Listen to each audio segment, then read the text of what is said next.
உலகத்தில் நடக்கக்கூடிய பல விஷயங்களை பற்றி படிச்சுட்டு இருக்கிறோம். நமக்கு லைஃப் இன்சூரன்ஸை பற்றி நிறையவே பேசியிருக்கேன். நிறைய பேர் சொல்கிற மாதிரி அது ஒரு ஸ்கேமா இல்லை சரியான லைஃப் இன்சூரன்ஸை நம்ம எப்படி தேர்ந்தெடுப்பது இப்படிங்கிற பல கன்ஃபியூஷன் இருக்கலாம். டெய்லி நம்ம சில செய்திகளை கேட்டிருப்போம். ஒரு நபர் இறந்துட்டார், அவருடைய குடும்பத்துக்கு இந்த மாதிரி லைஃப் இன்சூரன்ஸ்லேருந்து 1 கோடி ரூபாய், 50 லட்சம், 60 லட்சம்லாம் கிடைக்கிது. ஆனால் மாதம் 500 ரூபாய், 1000 ரூபாய் தான் அவர் ப்ரீமியமாக கட்டிகிட்டு இருந்தார். இது எப்படி சாத்தியம் அப்படின்னு சொல்லி யோசிச்சிருக்கீங்களா?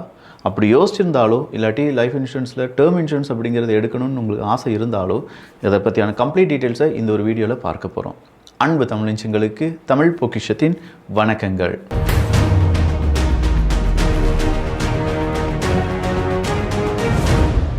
டேர்ம் இன்சூரன்ஸ் அப்படிங்கிறது தான் லைஃப் இன்சூரன்ஸ்லேயே one of the best insurance அப்படின்னு சொல்லலாம்.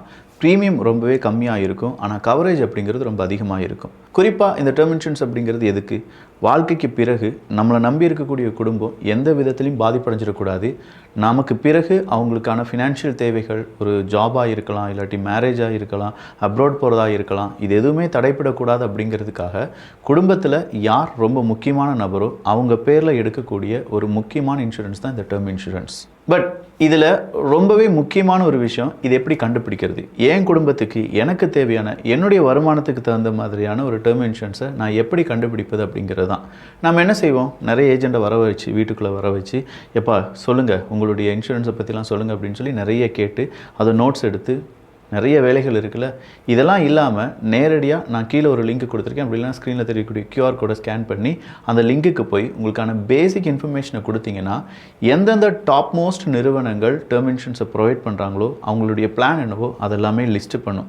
அப்படி லிஸ்ட் பண்ணுறதுலேருந்து செட்டில்மெண்ட் ரேஷியோவை பார்த்து உங்களுடைய பிளானை ஃபஸ்ட் நீங்கள் சார்ட் அவுட் பண்ணலாம். செட்டில்மெண்ட் ரேஷியோ பல நிறுவனங்களுக்கும் 98, 99, ஈவன் 99.2 அப்படிலாம் காண்பிப்பாங்க. அதனுடைய அர்த்தம் என்னென்னா 98, 99 செட்டில்மெண்ட் ரேஷியோ வச்சுருக்கிறவங்க ரிஜெக்ஷன் அப்படிங்கிறத ரொம்ப கம்மியாக பண்ணுறாங்க என்பது தான் அர்த்தம். நான் முதலே சொன்ன மாதிரி லைஃப் இன்சூரன்ஸ்லேயே பெஸ்ட் அப்படிங்கிறது டேர்ம் இன்சூரன்ஸ் தான். நமக்கு கம்மியான ப்ரீமியம் ஆனால் அதிக கவரேஜ் கிடைக்கும். 10 லட்ச ரூபா, 15 லட்ச ரூபா அப்படின்னு சொல்லக்கூடிய கவரேஜை விட 1 கோடி ரூபாய், 50 லட்ச ரூபாய், 1.5 கோடி ரூபாய் அப்படின்னு சொல்லி கவரேஜ் கிடைக்கிறதான நம்ம குடும்பத்துக்கு பெஸ்ட்டாக இருக்கும்.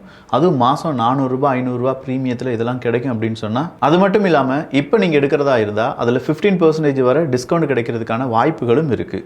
என்னதான் நான் சொல்லிட்டேன், டேர்ம் இன்சூரன்ஸ் தான் லோ ப்ரீமியம் ஹை கவரேஜ் அப்படின்னு சொல்லிட்டேன். ஆனாலுமே 1 லட்ச ரூபா மாத இன்கம் இருக்கக்கூடிய ஒரு நபர் 50 லட்சம் ரூபாய்க்கு கவரேஜ் இருக்கக்கூடிய ஒரு டேர்ம் இன்சூரன்ஸ் எடுக்கிறாருன்னு வச்சுக்கோங்க, அதை விட பெரிய முட்டாள்தனம் எதுவும் கிடையாது. ஏன்னா 50 லட்ச ரூபா இப்போ நமக்கு ரொம்ப பெரிய ஒரு தொகையாக இருக்கலாம். 10-15 வருஷத்தில் இன்ஃப்ளேஷன் இருக்குது, ஏகப்பட்ட செலவுகள் கூடிரும், அன்றாட வாழ்க்கைக்கான தேவைக்கான பொருட்களுடைய விலையேற்றம் வந்துடும். அப்போ 50 லட்சம் ரூபாய் ரொம்ப சின்ன அமௌண்ட்டாக தான் இருக்கணும். ஸோ ஒரு டேர்ம் இன்சூரன்ஸ் நீங்கள் எடுக்கிறீங்கன்னா உங்களுடைய கவரேஜ் உங்களுடைய இன்கம்லேருந்து கண்டிப்பாக 15லேருந்து 20 டைம்ஸ் அதிகமாக இருக்கணும். அதாவது 1 லட்ச ரூபாய் ஒரு ஆள் சம்பளம் வாங்குறாருன்னா அவருக்கான கவரேஜ், டேர்ம் இன்சூரன்ஸ்க்கான கவரேஜ் 1.5 கோடி ரூபாயாக இருக்க வேண்டும் அப்படிங்கிறது தான் சாதாரணமாக நம்ம சொல்லக்கூடிய விஷயம். இல்லைப்பா லோ ப்ரீமியமாக இருக்கணுமே அப்படின்னு சொல்லி யாராவது கேட்டால் அதுக்காக நீங்கள் கவரேஜை கம்மி பண்ணக்கூடாது. Early as soon as possible நீங்கள் டேர்ம் இன்சூரன்ஸை எடுக்கணும். எவ்வளவு சீக்கிரமாக எடுக்கிறீங்களோ, எவ்வளவு யங் ஏஜில் எடுக்கிறீங்களோ டேர்ம் இன்சூரன்ஸ்க்கான ப்ரீமியம் கம்மியாக இருக்கும். இந்த டேர்ம் இன்சூரன்ஸை பொறுத்த வரைக்கும் இன்றைக்கி நீங்கள் 1000 ரூபா ப்ரீமியம் கட்டுறீங்கன்னு வச்சுக்கோங்களேன், வாழ்நாள் முழுவதுமாக நீங்கள் அந்த 1000 ரூபா தான் ப்ரீமியமாக கட்ட வேண்டியதாக இருக்கும். அதை விட கூடாது. ஆனால் ஒரு ஏஜுக்கு மேலே நீங்கள் எடுக்கிறீங்கன்னா 1000 ரூபாய், சில வேலைகள் 5000 ரூபாயாக இருக்கலாம். ஸோ ஏஜ் கூட கூட கூட டேர்ம் இன்சூரன்ஸுடைய ப்ரீமியம் கூடிக்கிட்டே இருக்கும். அதனால தான் எவ்வளவு யங் ஏஜில் டேர்ம் இன்சூரன்ஸ் எடுக்கிறீங்களோ அது உங்களுக்கும் உங்களை சார்ந்து இருக்கிறவங்களுக்கும் ரொம்பவே நல்லது அப்படின்னு சொல்லுவேன்.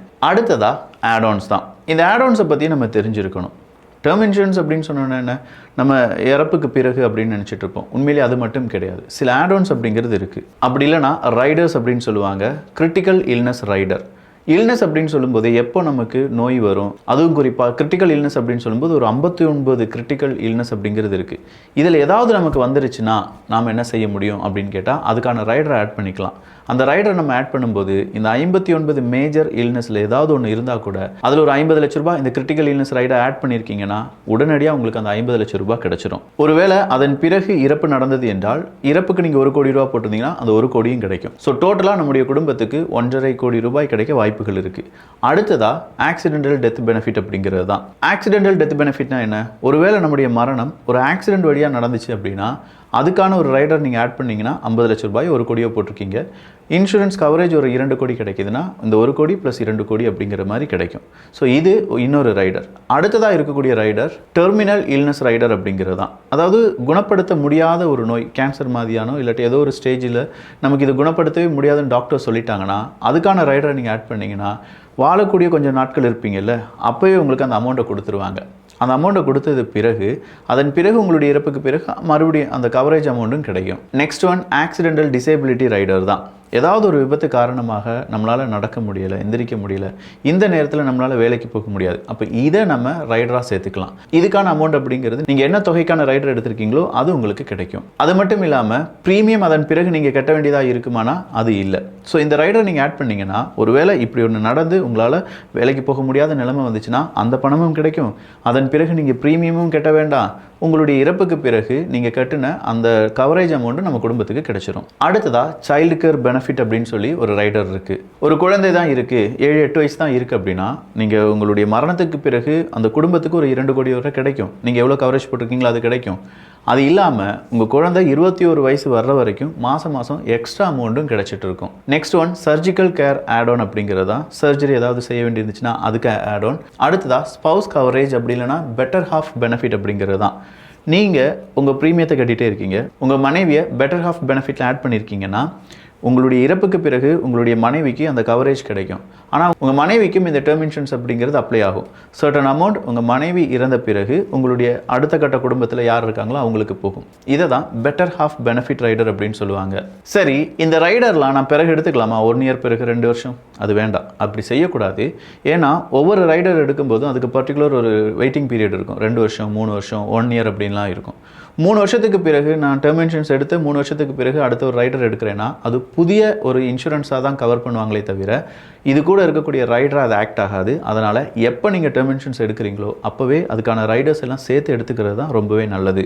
ஸோ நான் சொன்ன விஷயங்களெல்லாம் மனசில் வச்சுக்கோங்க. ஆல்ரெடி நான் உங்களுக்கு ஒரு லிங்க் கொடுத்துருக்கேன். அப்படின்னா ஸ்க்ரீனில் தெரிய QR கோடை யூஸ் பண்ணி டாப்பாக என்னென்ன நிறுவனங்கள் என்ன மாதிரியான பிளானை கொடுக்குறாங்க அப்படிங்கிறதெல்லாம் படிச்சுட்டு அதில் உங்களுக்கு தேவையான விஷயங்கள்லாம் இருக்காங்கிறத செக் பண்ணிவிட்டு அதெல்லாம் நீங்கள் நல்லா படித்த பிறகு உங்களுக்கான டேர்ம் இன்சூரன்ஸை நீங்கள் எடுக்கலாம். ஒவ்வொரு கம்பெனியும் இந்த டேர்ம் இன்சூரன்ஸ் அப்படிங்கிறது உங்களுடைய ஹெல்த், உங்களுடைய எஜுகேஷன், உங்களுடைய இன்கமுக்கு தகுந்த மாதிரி அதுக்கான கவரேஜை மென்ஷன் பண்ணுவாங்க என்பதும் குறிப்பிடத்தக்கது.